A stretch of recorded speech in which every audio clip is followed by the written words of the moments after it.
So William Lane Craig, who's a popular Christian apologist today, he says this, commenting on the same passage. In his letter to Ablabius on not three gods, Gregory of Nyssa struggled to answer this question. He emphasizes the primacy of the universal, which is one and unchangeable in each of the three men. This is merely to highlight a universal property, which Gregory holds to be one in many exemplifications, many instantiations, like Jake, Yusuf, and Carlos. Although there's a universal nature which is man, it's exemplified in three individuals, so that's what he's trying to say, rather than the property instance of that universal in each man. Gregory, like Plato, so taking from Plato, thinks of the universal as the prime reality. He advises that rather than speaking of three gods, we ought to speak of one man. So to avoid speaking of one God, he says, look, I know we talk about multiple men all the time, but really we should get rid of this habit and just say there's only one man. So William Lane Craig is saying the same thing. Then listen to what he says after that. But this answer solves nothing. This answer solves nothing. Why? And then he goes on to explain.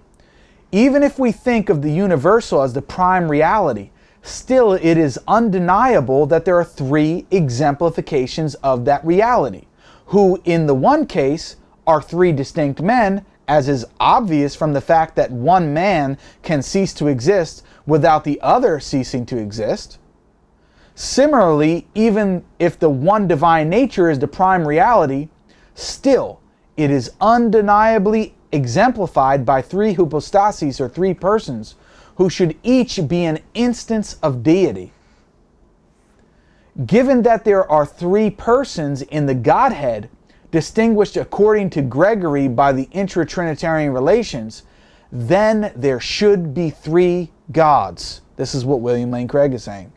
The most pressing task, and this is what I said earlier about social Trinitarianism, if you check the previous lessons, the most pressing task of contemporary social Trinitarians is to find some more convincing answer to why, on their view, there are not three gods. Now, this is a Trinitarian telling you the most pressing task of a understanding of the Trinity, which is called social Trinitarianism, which I explained before, is to explain how there are not three gods. And yet they accuse the Quran of misrepresenting the Trinity by calling it polytheism.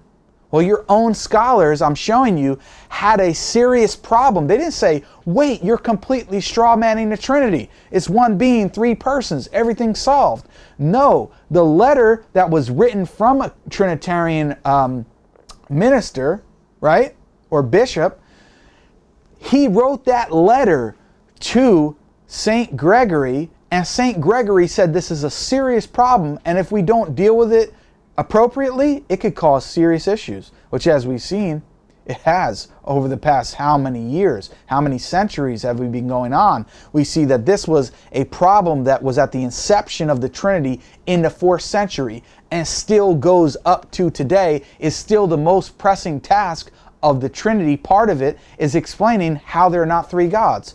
And yet you accuse the Quran of completely misrepresenting the Trinity. This is not really being fair. I mean, you can disagree with the Quran, but let's try to be accurate.